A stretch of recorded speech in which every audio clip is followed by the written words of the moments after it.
I'm hoping you guys can hear that nicely.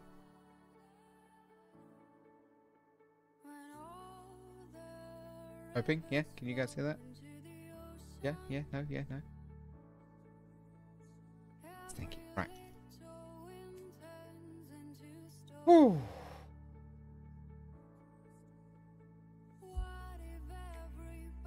I'm happy with this. I'm happy with the direction I've taken this as well.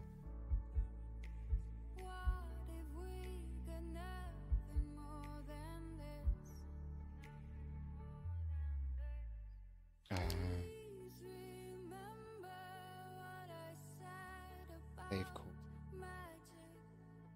Right. So, if you're new to my reviews, welcome first of all. if basically this is what a review would look like in writing.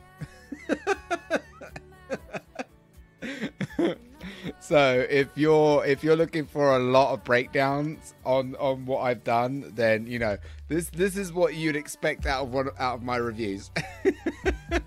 But because this is a console port review, all we're doing is reviewing it on the console in its condition. And because of that, the review notes obviously are a hell of a lot less because we're not doing a full game breakdown. And the reason that we're not doing that is because this game has been on PC for quite a while and we played it on PC hundreds of hours. I mean hundreds and hundreds of hours, and I've done pretty much the majority of the entire game on PC. But it is just the same mechanic over and over again, just with upgrades as you go along and more features. So, 2 Point Hospital is a 2.4 gig file. It's very, very, very small compared to the majority of the games that we do a review on and we break down. 2.4 gig is nothing. Teeny weeny, especially when your hard drives are 1 terabyte or 2 terabyte large. Or even if you've just got the standard 500 gig internal hard drive that you're using, that is still a very, very tiny file. It's a PEGI 3 game. It's a game that's pretty much playable for any ages. And that's awesome, because then it brings more audience to the table straight off the bat. This game is going to be launched on Game Pass. That has already been confirmed.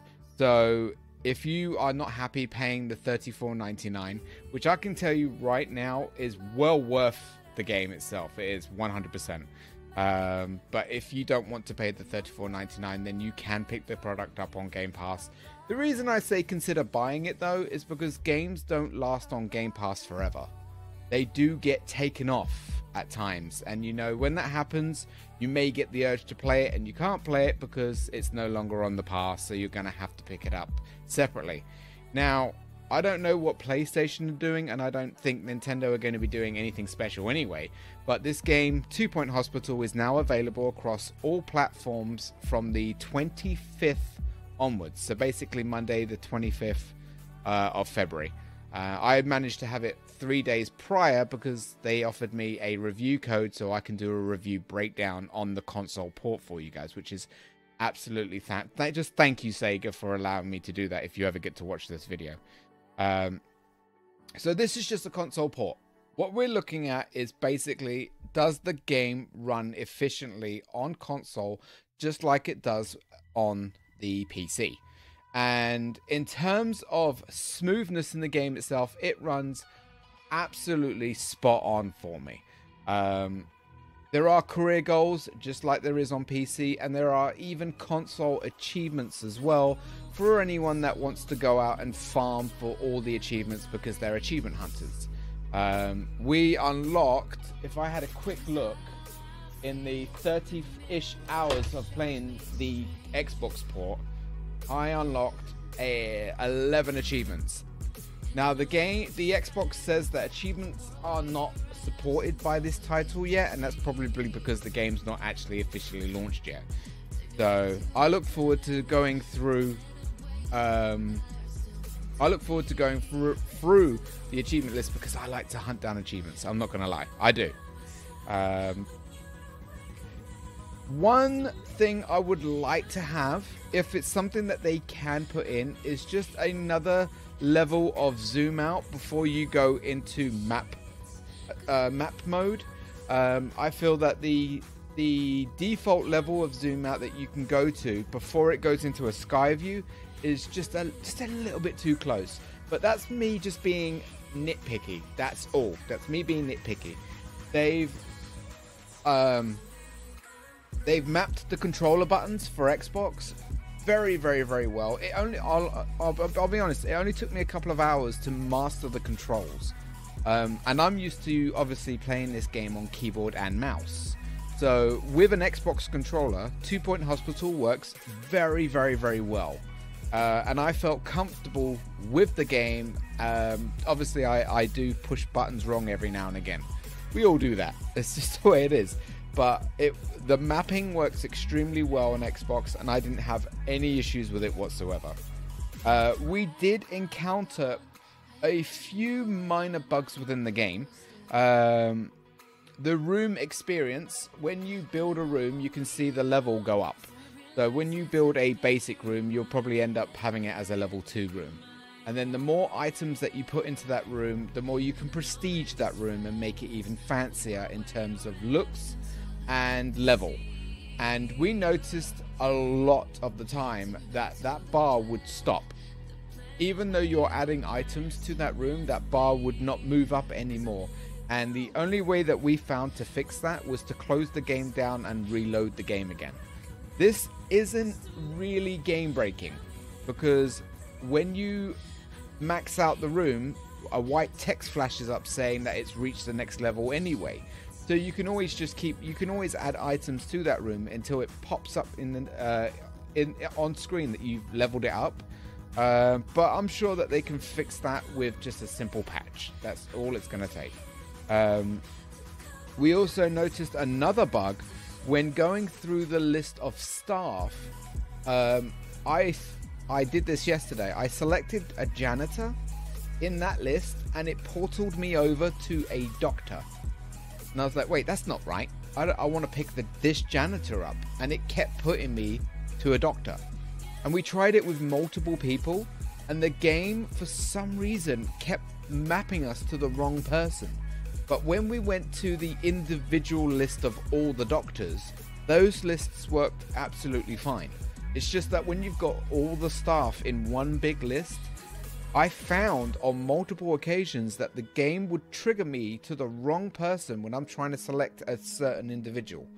And again, that is something that I know is patchable.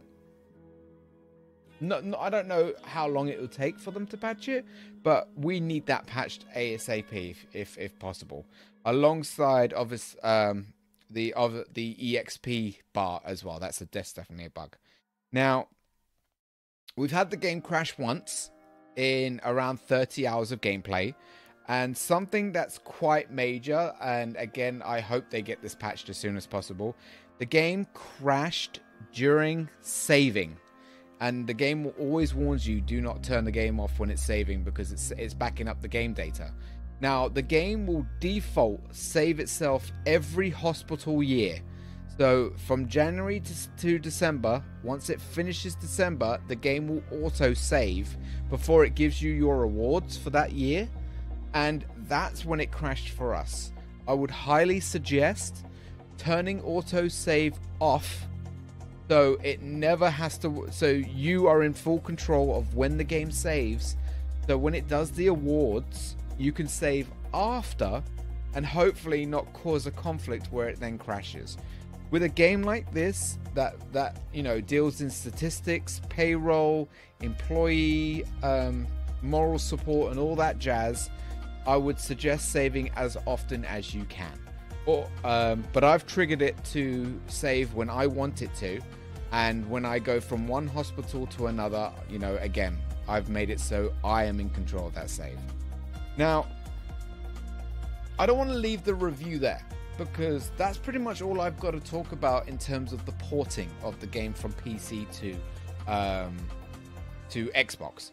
So just to add a little bit more filler, we'll talk a little bit more about the game itself. 2 Point Hospital is a fun, gimmicky, simulated game that gives you the ability to run a hospital. Now, you don't control the building itself, how big you want the hospital. They give you a hospital that you need to run efficiently. And obviously you can put a GP build room in there with a diagnosis room, pharmacy room and all that lot. You have full control where you put all the little rooms, but you can't affect the size of the actual hospital itself. That's already set for you. And that's what adds to the challenge. Now, if you've played Theme Park before or Theme Hospital before, you know exactly what you're going to get yourself into. This is a game that you can sink hours and hours of your time in and sit there and just have a laugh with it. Not taking this seriously whatsoever. Don't get me wrong, there are challenges, and that's what fuels you to continue going on in the game, and then reaching 3 stars with that hospital before you move into the next hospital with even more funny conditions that people are suffering with that you have to treat. Now, the humor aspect in this game is massive, and it looks absolutely fantastic. So I see this game as a successor to the Theme Park and the Theme Hospital games, and hope that Sega not only look into continuing this series onwards, but maybe even think about opening up a 2-point theme park game where we get to do the roller coaster rides and the Halloween stuff and all that lot, and I think that would be absolutely amazing. Graphically, this game looks absolutely stunning. Audio wise, the game sounds fantastic, and the little jingle music that they have playing through the game will get stuck in your head, and it will be looped over and over and over again. If they can add more music to the game, that would be really nice, because trust me, after playing this game for hundreds of hours across Xbox and PC, the jingles get very repetitive. But I'm saying that's hundreds of hours. Overall, this is a definite pickup. 100%. I'm even considering grabbing a second copy so I can play it in bed on the Nintendo Switch. So far, I've already got it on PC and I've got it on the Xbox One X, but I would love to play it in bed when I can't sleep. But if I do that, I'll never sleep ever again. Never sleep. And I've got so much review work to do and so much to break down. I mean, the next review is coming up. We've got Resident Evil 3 Nemesis to work on. We've got Final Fantasy Remastered to work on. We've got Doom Eternal to work on. So my schedule is completely booked. But in regards to 2-Point Hospital, I am hugely satisfied with this game. I've had so much fun with it. It's had me laughing a lot. I'm going to recommend this game to all of my friends and family who definitely want a game to sink their teeth in, where they can just sit back and relax on a weekend. This is definitely a game that you can sit and stream with your community that love these type of games, especially if you've built your community around RTSs, God Sims, theme sims, anything like that. This is definitely for you and your community. So I have got no problem whatsoever, no problem scoring the 2-Point Hospital an easy 9 out of 10. Easy 9 out of 10, because of just how much fun I've had with this game. Now, bear in mind, this is again a port review. I have already done a review on the PC version itself, and I know I graded it just as high. It works very, very, very well on PC. I am curious to see how the Switch is going to handle this, because the Switch doesn't have the same power and performance that an Xbox and a PS4 Pro have. So it'll be interesting to see if that console can actually handle the game. Maybe they've downscaled the graphics, I don't know. It'll be I will try and reach out to as many people as I can on the Switch and see whether or not they have any problems with the game at all. But I'm happy closing off this port review, saying again, thank you very much, Sega, for giving me the opportunity to do a product review of 2-Point Hospital on Xbox. I've had a blast with it. I had a blast with it on PC as well, and again, I can't recommend this enough. So I'm happy again closing off this review as a port 9 out of 10. Fantastic, guys. Thank you very much for tuning in. This video will obviously be uploaded and edited for YouTube because that's where my reviews are going. On Mixer, it'll be around for 60 days. And then after that, Mixer automatically delete my VODs. So, you know, if you want to see more of my breakdown reviews, they will all be over on YouTube to watch whenever you wish, and as many times as you wish. But yeah, cool.